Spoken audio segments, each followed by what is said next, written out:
السلام علیکم ورحمۃ اللہ وبرکاتہ. گڈ مارننگ دوستوں، کیسے ہو؟ اس دن جو بات پارٹ 5 تک میں نے کی، اس کے بعد اچانک سے تھوڑا سا میں بزی ہو گیا، جس کی وجہ سے آخری کی جو بات تھی وہ بتا نہیں سکا، کنکلوڈ نہیں کر سکا میں. تو آج 2-3 دن کے بعد موقع ملا ہے تو میں سوچا کہ اس بات کو بتا دوں کہ بات یہ ہو رہی تھی کہ شوہر کی اطاعت کر لیں لڑکیاں اور جنت میں چلی جائیں. تو اس بات پہ عمل کرنے کے لیے ایک کانسیپٹ کا صاف ہونا بہت ضروری ہے. کانسیپٹ کا صاف ہونا یہ ضروری ہے کہ سب سے پہلے ہمیں یہ سوچنا ہے کہ اس دنیا میں اللہ نے ہمیں بھیجا کیوں ہے، کیوں ہم کو اللہ نے دنیا میں بھیجا. تو دراصل اللہ کا جو مقصد ہے ہم کو دنیا بھیجنے کے لیے، ایک امتحان ہے ہمارے لیے کہ ہم یہاں آئیں، اللہ کی عبادت کریں، اللہ کی اطاعت کریں، اس کے حکم کو مانیں، نافرمانی سے بچیں، شرک سے پاک رہ کر کے اس دنیا سے واپس ہم اپنے ہمیشہ والی زندگی جنت میں چلے جائیں. الٹیمیٹ گول جو ہے ہمارا جنت لینا ہے نا، ہے کہ نہیں؟ جب الٹیمیٹ گول جنت لینا ہے تو جنت لینے کے لیے ان باتوں پہ عمل کرنا ہوگا، ایٹ لیسٹ پاسنگ مارک تک، کہ جن باتوں پہ عمل کرنے کے بعد اللہ اور اللہ کے رسول صلی اللہ علیہ وسلم کا وعدہ ہے کہ جنت دیں گے. تو جس طرح لڑکیوں سے ہم بتا رہے تھے کہ یہ 4 کام کر لیے جنت میں چلی جائیے، تو آپ ہی سوچئے کتنا اچھا اور کتنا سستا سودا ہے آپ کے لیے کہ اللہ آپ کو جنت دے رہا 4 کام کے بدلے میں. دیکھیے دنیا کی زندگی جو ہے نا، میری بہنوں بہت غور سے سنو، بہت سمجھ کے، دنیا کی زندگی 60 سالہ زندگی ہے، 60 سے 70 سال کی زندگی ہے، یہ ختم ہو جانی ہے. یہ اینی ہاؤ کسی بھی طرح سے یہ زندگی جو ہے کٹ ہی جانی ہے. اچھے سے کٹے، برے سے کٹے، دکھ میں کٹے، سکھ میں کٹے، اللہ کی مانتے ہوئے آپ کاٹ لو یا اللہ کی نافرمانی کرتے ہوئے کاٹ لو، کٹ تو جائے گی زندگی. لیکن جب یہ زندگی آپ کی کٹ جائے گی اور اس زندگی کے کیلکولیشن اور بیس پر آپ کو جب حساب کتاب آخرت میں کیا جائے گا، اللہ کے سامنے جب کھڑا کیا جائے گا، تو اللہ کے سوالوں کا جواب دینا، اللہ کے سوالوں کا سامنا کرنا، یہ ہمارے سوچ اور گمان سے پرے مشکل کام ہے. یہ نہیں سوچ سکتے ہیں یہ کتنا خطرناک مشکل کام ہوگا. کون چاہے گا کہ اس دن ہم اللہ کے سوالوں کا سامنا کریں جواب دینے کے لیے؟ بہت مشکل کام ہوگا. یہ بات تو بہت بڑی ہو جائے گی، بہت طویل ہے، لیکن سمپل سے مطلب آسان لفظوں میں اگر کہیں تو یہی ہے کہ آپ آخرت کی تیاری کریں. بینگ اے مسلم ہم سب کو آخرت کی ہی تیاری کرنی ہے نا.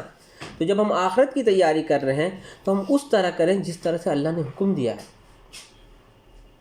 آپ قرآن پاک میں جب پڑھیں گے تو آپ کو نام اعمال جو ہے داہنے ہاتھ میں ملنے کا ذکر آئے گا کہ داہنے ہاتھ میں جس کو نام اعمال مل گیا وہ بڑا خوش ہوگا، جس کو بائیں ہاتھ میں مل گیا وہ بڑا اداس ہوگا. تو اللہ تعالیٰ کیوں داہنے ہاتھ میں دے گا؟ جب آپ نے آپ کا یہ 4 کام مکمل کیا ہوگا. آپ یہ 4 کام مکمل کرو. اب دیکھو نا، 4 میں سے 3 کام تو آپ سب لوگ کر رہی ہو نا. روزے رکھ رہی ہو، نمازیں پڑھ رہی ہو، شرمگاہ کی بات کر رہی ہو. 4تھا کام جو نہیں کر رہی وہ ہے اپنے شوہر کی اطاعت، فرما برداری. ایک مثال ہم آپ کو دیتے ہیں. ایک شوہر اگر اپنی بیوی کو یہ کہہ دیتا ہے، حکم دے دیتا ہے کہ آپ کو آپ کی ماں سے نہیں ملنا ہے، تو آپ پر یہ فرض ہوتا ہے کہ آپ اپنی ماں سے نہیں ملیں گی. یہ الگ بات ہے کہ بروز قیامت اللہ تعالیٰ اس شوہر سے پوچھے گا کہ تم نے ایک اولاد کو اس کی ماں سے ملنے سے کیوں روکا؟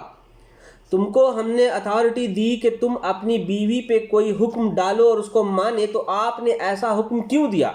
یہ اس سے سوال ضرور ہوگا. لیکن اگر آپ اس کے اس حکم کو مان لیں گی تو سمجھ لیجئے آپ نے جنت حاصل کر لیا. سمجھ رہی ہیں آپ سمجھ رہی ہیں کہ شوہر کے حکم کا کیا ویلیو ہے؟ آپ اس چیز کو سمجھیے، مانیے. اگر آخرت کے بارے میں فکر کرتی ہیں تو دیکھیے دنیا سب کچھ نہیں ہے. دنیا فانی ہے، ختم ہو جانے والی ہے. جو فانی دنیا ہے، ختم ہو جانے والی دنیا، اس کو ہم جمع کرنے کے لیے، اس کو بہترین اور کمفرٹیبل بنانے کے لیے ہم کیوں اپنی آخرت برباد کریں؟ سوچنا ہے نا. تو امید کرتے ہیں کہ اللہ تعالی ہمیں، آپ کو، ہم سب لوگوں کو ہدایت دے، سبھی بہنوں کو اپنے شوہر کی اطاعت کرنا، اپنے شوہر کی فرمانبرداری کرنے کا جذبہ دے، اور اللہ تعالیٰ ان کے اس عمل کو قبول کرے، اور تمام ان بہنوں کی جو اپنے شوہر کی اطاعت اور فرمانبرداری کرتی ہیں ان کو اللہ تعالیٰ بروز قیامت بڑا اچھا صلہ دے، جنت میں بہترین جگہ دے، خوب بہترین جگہ۔ امید کرتے ہیں آپ لوگوں کو ویڈیو پسند آیا ہوگا، اور ہم سبھی بھائی بہنوں سے یہ بات کہنا چاہتے ہیں کہ اس سیریز میں 5 یا 6 پارٹ ہے، سب 5-5 منٹ کے آس پاس کے ہیں، یہ تھوڑا سا لمبا جا رہا 6 منٹ کے آس پاس، تو اس کو شیئر کیجئے، اپنی بہنوں تک، اپنے بھائیوں تک پہنچائیے، اور دنیا کے رنگینی میں پھنس کے شادی بیاہ والا معاملہ نہیں کرنا ہے، سوچ سمجھ کے شادی بیاہ کا معاملہ کرنا ہے تاکہ آپ کی زندگی آسان ہو۔ آئی ہوپ کہ آپ لوگوں کو ویڈیوز پسند آئیں گے تو آپ لوگ اس کو شیئر کریں گے تاکہ ایک اچھا میسج لوگوں تک پہنچے، کچھ اگر ایک آدمی بھی اگر میری بات سے متاثر ہو کر کے، بات کو سمجھ کر کے اپنی زندگی کو بدلاؤ کرنے میں کامیاب ہو گیا تو ہو سکتا ہے کہ اس کا کچھ فائدہ اس دنیا اور آخرت میں ہم کو ملے انشاءاللہ۔ اللہ حافظ۔